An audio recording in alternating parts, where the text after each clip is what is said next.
Hey there, my friend. The other day, I got stuck in bumper-to-bumper traffic going home on my way from running some errands. And instead of being stuck in traffic, I happened to be stuck right at the entrance of our local library, one of them. And it said, book sale today. So that's the universe telling me that I should stop, get out of this traffic, and look for some cool books. And that's what I did. And I found a couple of good ones. This is not one of them, but it does have a gem of a chapter, and I want to share with you maybe a bullet point from this one chapter in a series of short videos here on the format here.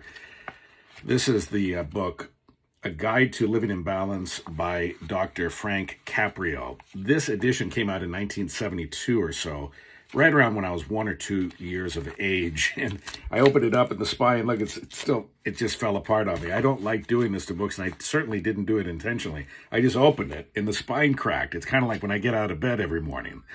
Get it? Because I'm 53 years old. Never mind. All right, so this is a 50-year-old book.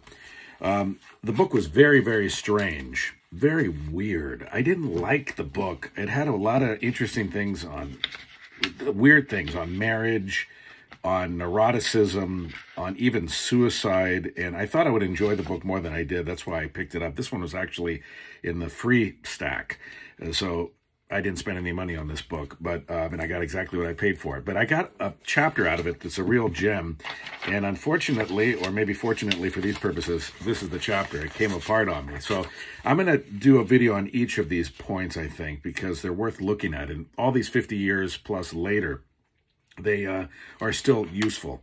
And again, that's the edition I got. I believe the book actually came out earlier than that, maybe even the 60s. Not quite sure. But he talks about ways to reduce nervous fatigue. And this is the part of the book that really struck me, because a lot of things are outdated in the book. This one seemed to hold well and stand the test of time, because I would argue that today we are experiencing nervous fatigue more than we have in most of our lifetimes.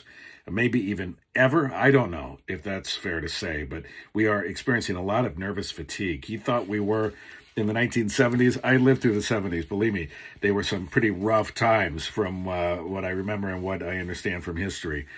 But we have a lot of nervous fatigue today as well. And point number one on his 9 points of helping us avoid nervous fatigue: do not exceed your fatigue limit. Now, this may seem like common sense, and a lot of it is, but these little gems are the ones worth sharing, I think. In this whole book, if he had only written this one chapter, I think it would have been a gem of a book. The rest is just a lot of kind of weird psychoanalytical stuff.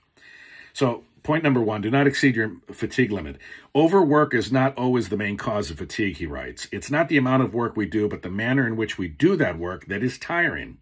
I know a man, for example, who boasts of how busy he keeps himself at his place of business.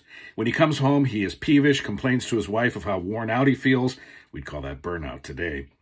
He wonders why he doesn't get a raise in salary. His error in his thinking that keeping frantically busy means working efficiently.